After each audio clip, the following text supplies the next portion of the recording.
नागपुर शहर में बढ़ते अपराधों पर लगाम लगाने के लिए पुलिस ने व्यापक एक्शन प्लान तैयार किया है।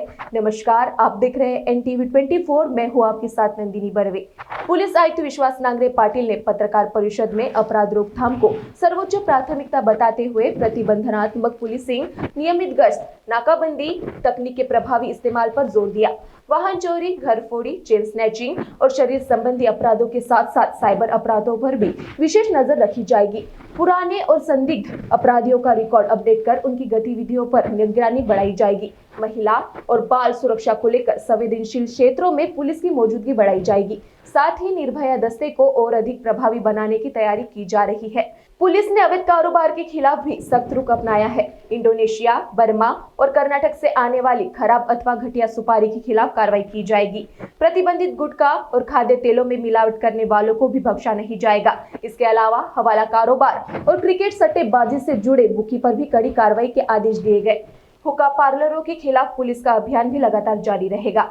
आपात स्थिति में 112 पुलिस रिस्पांस टाइम की निगरानी की जाएगी ताकि नागरिकों को जल्द से जल्द पुलिस सहायता मिल सके। वहीं सीसीटीवी नेटवर्क का अपराध नियंत्रण और अपराधियों की पहचान के लिए अधिक प्रभावी तरीके से इस्तेमाल किया जाएगा। आगामी त्योहारों को देखते हुए शहर में अतिरिक्त पुलिस बंदोबस्त, नाकाबंदी भी बढ़ाई जाएगी ताकि कानून व्यवस्था बनाए रखने के साथ नागरिकों की सुरक्षा सुनिश्चित की जा सके। पुलिस आयुक्त का स्पष्ट संदेश है, नागपुर में अपराध कम करना और नागरिकों को सुरक्षित एवं त्वरित पुलिस सेवा उपलब्ध कराना ही पुलिस की सर्वोच्च प्राथमिकता है। आपल्याशी संवाद हा नेहमी राहिला पाहिजे। महिन्यातून एकदा ही आमच्या अधिकाऱ्यांच्या बरोबर आपली संवादाची प्रक्रिया चालू राहील आणि दर शुक्रवारी माननीय पोलीस महासंचालकांची आमची वीकली मीटिंग असते। त्यानंतर सुद्धा 1 तास 4 ते 5 या काळात तुम्हाला काही प्रश्न असतील त्या आठवड्यातल्या घडामोडींच्या संदर्भात त्याला आम्ही तो उपलब्ध राहू।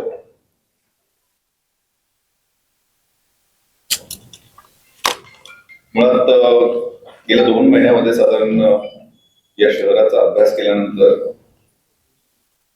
काही प्रायोरिटीज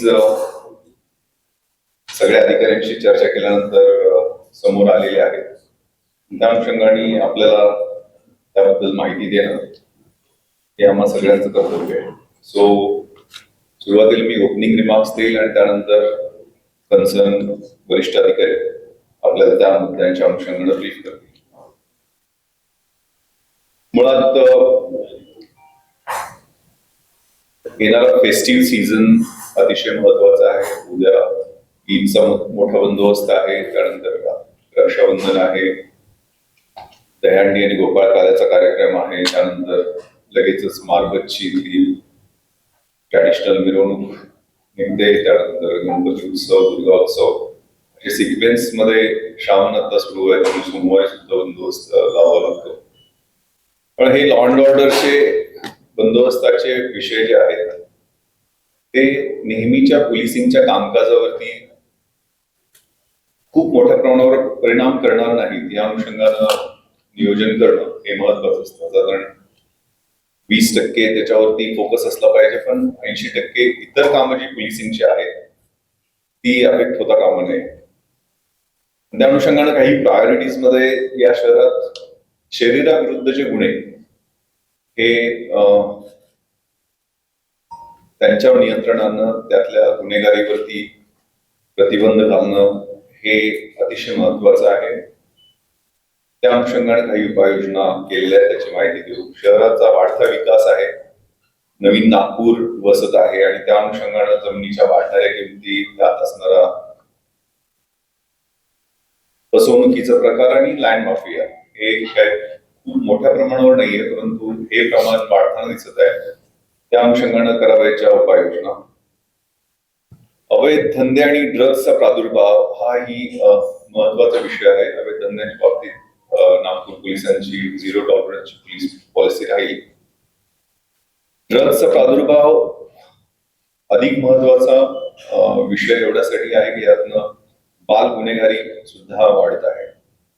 त्या अनुषंगाने करावयाच्या उपाययोजना, ट्रॅफिक हे शहर अतिशय चांगलं इन्फ्रास्ट्रक्चर, इथला विकास व्हायच्या अगोदरच इथलं संसाधन आणि इन्फ्रास्ट्रक्चर हे डेव्हलप झालेलं आहे, परंतु असणारे फुटपाथ, त्यावरची असणारी मोठी अतिक्रमण म्हणजे एखादा गरीब माणूस छोटा हॉकर टाकून व्यवसाय करत असेल तर ते कोपऱ्यात तुलक्याला अडथळा न होता त्याच्याकडे दुर्लक्ष करणं, पण इथं अख्खाच्या हॉटेलच्या हॉटेल रस्त्यावरती बसवलं जातं. त्यामुळं ट्रॅफिकला होणारे अडथळे, ई रिक्षा त्याला कुठलंही परमिट नसणं, लक्झरीज मुळे ट्रॅफिक जाम होणं, ट्रॅफिकच्या अनुषंगानं सिग्नलचं सिंक्रोनायझेशन या अनुषंगानं आदित्य त्याची माहिती देतील. सायबर क्राईम हा वाढता विषय आहे आणि त्या अनुषंगानं खूप क्लोजली पोलीस महासंचालक कार्यालयाचं मॉनिटरिंग करत आहे. प्रगती पोर्टलच्या माध्यमातून वेगवेगळ्या विषयावरती जी काही कामगिरी चालू आहे त्याचा आठवड्याला रिव्ह्यू डीजीपी ऑफिस घेत असतं. त्या अनुषंगानं एसीपी क्राईम तुम्हाला त्याची माहिती देतील आणि त्याचबरोबर होणारी आंदोलन, काही लेबर इश्यूज, काही स्टुडंटचे इश्यूज आणि त्या अनुषंगाने करायच्या उपाययोजना याच्या संदर्भात सुद्धा सविस्तर प्लॅन करण्यात आलेला आहे. प्रॉपर्टी क्राईम हा विषय सर्वसामान्यांच्या अनुषंगाने महत्वाचा आहे आणि त्यात दोन विषय इथले महत्वाचे दिसतात. एक घरफोडीचा प्रादुर्भाव आहे सर्टन एरियाज मध्ये आणि व्हेकल थेफ्ट. त्यात मोटरसायकल थेफ्टचा मोठा, गरीब लोकांची मोटरसायकल चोरीला जाणे हे सुद्धा प्रायोरिटीवरचा विषय आहे. इथले असणारे व्हीआयपी बंदोबस्त, इथली असणारी व्हायटल इन्स्टॉलेशन आणि त्या अनुषंगाने करावयाच्या घातपात विरोधी उपाययोजना याचाही प्राधान्याने विचार केला जात आहे. महिलांची सुरक्षितता आणि त्या अनुषंगाने पोक्सोच्या अंतर्गत दाखल असणारे गुन्हे आणि जनरली आम्ही body offenders, murder, attempt to murder किंवा robbery, dacoity, chain snatching, HPT मधल्या गुन्हेगारांच्यावर नजर ठेवतो. परंतु महिलांच्या विरुद्ध हॅबिच्युअल ऑफेंडर्स असतात त्यांच्यावर लक्ष ठेवण्यात थोडा मी कमी पडतो. त्या अनुषंगाने निर्भया पथकांची निर्मिती केली जाणार आहे आणि त्याचा एक प्रोएक्टिव्ह मेजर म्हणून विचार करता येईल आणि ते लवकरच आपण लॉन्च करत आहोत. पोलीस स्टेशनच्या अनुषंगाने आवश्यक असणाऱ्या जागा, वाहनं, इन्फ्रास्ट्रक्चर, कर्मचाऱ्यांचं वेलफेअर हे सुद्धा खूप प्रायोरिटीचा विषय आहे. फोर्स 9,500च्या आसपास मोठा फोर्स आहे आणि त्यांचं सगळ्यांचं कल्याण आणि प्रशासन चांगल्या पद्धतीने पाहणं याच्यासाठी सुद्धा हेडक्वार्टर काम करत आहे. शहरातले फेटल ऍक्सिडेंट कमी झालेले आहेत, पण या शहरात ते अगदी निग्लिजिबल पर्यंत आणता येते. त्या अनुषंगानं उपाययोजना, कन्व्हिक्शन रेट हा प्रायोरिटीचा विषय आहे आणि त्या अनुषंगानं काही मेजर्स वेळेत चार्जशीट दाखल करणं वगैरे त्याच्या अनुषंगाने काही प्रायोरिटीज ठरवलेल्या आहेत. ओव्हरऑल जे स्मार्ट पोलिसिंग आहे, स्मार्टचा ऑनरेबल प्राईम मिनिस्टरने दिलेली डेफिनेशन असे स्ट्रिक्ट आणि sensitive, modern and mobile, alert and attentive, responsive and responsible, trained and techno savvy. या अनुषंगाने काही उपाययोजना आहेत. पहिला विषय बॉडी ऑफेंडर्स आहे. त्या अनुषंगाने प्रिव्हेंटिव्ह ऍक्शन्स प्रायोरिटीवर घेतल्या जात आहेत आणि त्याची आकडेवारी सुद्धा मी सगळ्यांना देणार आहे चार्टच्या माध्यमातून.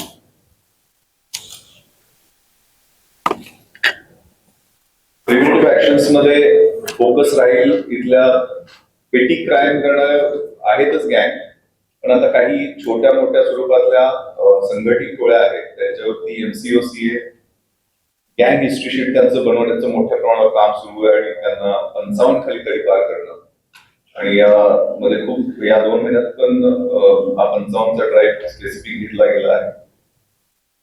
हॅबिच्युअल ऑफेंडर्स असतात त्यांच्यावर 129 BNS प्रमाणे कारवाई करणं.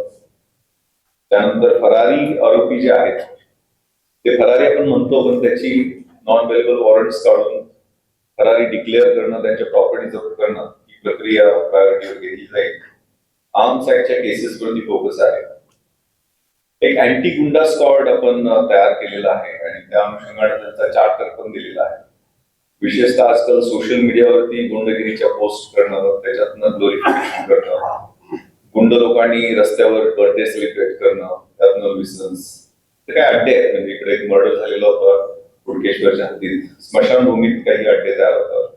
या अड्ड्यावर नियंत्रण ठेवणं, त्याच्या त्या अनुषंगाने पेट्रोलिंग ठेवणं, त्यांना डॉमिनेट करण्यासाठी गुन्हेगारांना त्यांची कुंडली बनवून पोलीस स्टेशनला सजेशन देणं. आता क्राईम ब्रँच तर आहेच, पण क्राईम ब्रँच प्रमाणे आपण जसं अँटी HPT स्क्वॉड आहे, अँटी चेन स्नॅचिंग स्क्वॉड आहे, अँटी रॉबरी स्क्वॉड आहे, तसे हे बॉडी ऑफेन्सेस कंट्रोल करण्यासाठी विशेषतः रेकॉर्डवरच्या क्रिमिनल्सची पूर्ण माहिती काढून त्यांच्यावर डॉमिनेशन करण्यासाठी हा उपक्रम राबवण्यात येईल.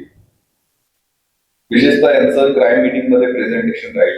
विशेषतः गँग्स छोट्या मोठ्याच आहेत, पण त्यांची एकमेकांची विरुद्ध असणारी रायव्हलरी, त्यातनं भविष्यकाळात होणारे एकमेकांच्यावर असॉल्ट याला प्रिव्हेंट करण्यासाठी त्या पोलीस स्टेशनला टास्क दिल्या जातील. जनरली अशा गुन्हेगारांच्या विरुद्ध कुठले ऍप्लिकेशन पेंडिंग असतील, गुन्ह्याचं स्वरूप बरं करण्याचा प्रयत्न होतो बऱ्याचदा. अशा गुन्हेगारांच्या विरुद्ध आलेल्या कंप्लेंटला NC मध्ये नोंदवलं असेल, गुन्हा असताना 307चा गुन्हा असताना 324चा गुन्हा दाखल असेल, त्याच्यात या स्क्वॉडच्या अनुषंगाने आपण लक्ष ठेवणार आहोत. प्रत्येक गंभीर गुन्ह्याला त्यांनी भेट दिल्या जाते. कोम्बिंग ऑपरेशन्स आपण रोज रात्री घेत आहोत. कोम्बिंग ऑपरेशन्स मध्ये एक टीम हेडक्वार्टर मधून जाते आणि एक झोन मधून येते. साधारण 5 अधिकारी आणि 50 लोक हेडक्वार्टर मधून जातात, 5 अधिकारी 50 लोक झोन मधून येतात. जो झोनल DCP आहे त्याला हे रोज कोम्बिंग ऑपरेशन आणि आपण ऑल आउट ऑपरेशन करत आहोत. ते ऑकेजनली केलं जाणार आहे आणि त्याच्यात सुद्धा पूर्ण फोर्स बाहेर पडतो. त्यात सगळ्या प्रकारच्या गुन्हेगारीवरती त्या रात्री हातोडा मारण्याचं काम अशा पद्धतीनं होईल याची उपाययोजना केली जाते. लँड माफियाच्या अनुषंगानं माननीय पालकमंत्री महोदयांनी सूचना दिलेल्या होत्या आणि त्यांना ऍप्लिकेशन देतात. त्यासाठी या ठिकाणी अगोदरच कार्यरत असणाऱ्या माफिया विरोधी पथकाला अजून स्ट्रेंथन करण्यात येत आहे. शिवप्रसाद पारवे ACP आहे, त्यांना त्याचे हेड बनवलेले आहे. ते अँटी करप्शन मधनं अधिकारी कर्मचारी इकडे आलेले आहेत. ते असे चांगले इंटिग्रिटीचे अधिकारी कर्मचारी या पथकामध्ये राहतील. यामध्ये जनरली अगेन चीटिंग आणि forgery, criminal trespass, criminal Breach of trust या अनुषंगाने जे गुन्हे असतात त्या गुन्हेगारावर पण आमचं नियंत्रण राहत नाही. त्यांच्यावर सुद्धा तेवढ्याच इफेक्टिव्ह प्रिव्हेंटिव्ह ऍक्शन केल्या पाहिजे. अनेक फसवणूक करणार असतो, अनेकांना फसवणूक करत असतो. MPID मधले गुन्हेगार, त्यांच्यावर प्रिव्हेंटिव्ह ऍक्शन केलं जात नाही. यांची सुद्धा या लँड माफिया पथकाच्या माध्यमातून क्राईम ब्रँचच्या अंतर्गत ते राहील आणि त्या अनुषंगाने त्यांच्यावरती कारवाई केली जाईल. आणि या स्क्वॉडचं इतर डिपार्टमेंट्सही म्हणजे शासनाचे वेगवेगळे DILR असेल, भूमापन असेल, महानगरपालिका असेल, NIT असेल, कन्सर्न DDR असेल, या सगळ्यांशी त्यांचं कोऑर्डिनेशन राहील. ड्रगच्या अनुषंगानं अवेअरनेस एज्युकेशनसाठी ऑपरेशन थंडर आहे ते तेवढ्याच ताकदीनं चालू राहील. त्याचपेक्षा अधिक जे गँग्स कार्यरत आहे त्यांची बॅकवर्ड आणि फॉरवर्ड, कुठून त्यांना माल मिळतो, कुठे विकतात, त्यांचे फायनान्सर्स कोण आहेत, त्यांचे पाठीमागू कोण आहेत, त्यांचं सगळं नेटवर्क करून त्यांच्या गँग हिस्ट्री करून त्यांच्यावर सुद्धा तडीपारीची आणि PIT NDPS ची म्हणजे NPD सारखी जी कारवाई आणि परवाच आम्हाला खूप चांगलं जजमेंट एक PIT NDPS मध्ये आम्हाला मिळालेलं आहे. त्या अनुषंगाने आता MPDAच्या कारवाया ज्या काही निर्णयामुळे थांबलेल्या होत्या त्याला सुद्धा गती येईल. NTV 24 के लिए कैमरामैन प्रवीण सूर्यवंशी के साथ रितेश बोरकर की रिपोर्ट.